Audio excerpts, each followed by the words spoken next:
Полным ходом продолжается второй этап реконструкции автодороги Средней Ачулыки-Плиева, протяженность которой составляет почти 11 километров.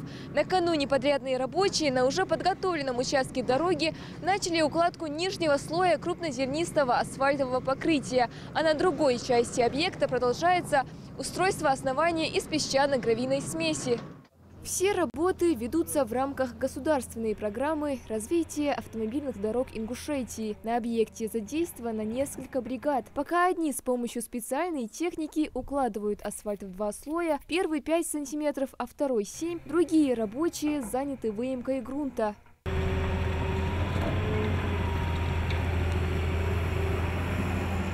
Далее у нас будет верхний слой, тоже мы параллельно начали второй слой. Одну полосу проложили. И также сейчас пойдет нижний слой дальше. И вот впереди мы идем, подготавливаем основание, и следом идут, ложат асфальт. У нас все это в комплексе идет.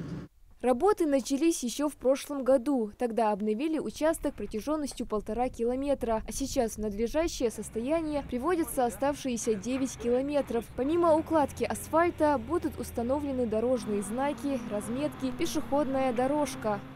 По элементам обустройства, что можно сказать? Это тут знаки, это около 40 штук. Барьерное ограждение, это где-то чуть больше 100 метров. Тротуар где-то около 3000 квадратных метров. Ну и съезды, примыкания и так далее.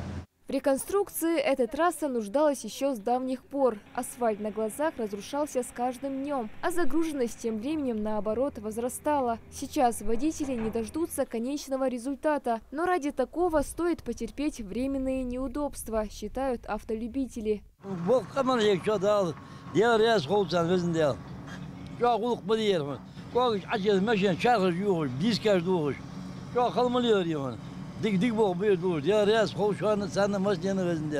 По плану работы должны быть завершены до 20 декабря. Однако подрядчик заверяет, участок приведут в нормативное состояние уже через месяц. Отмечу, что в текущем году в рамках той же программы будет продолжен капитальный ремонт дороги Аль-Юрт-Сурхахи. Малика Измайлова, Алисхан Гаравожев, Магаз 24.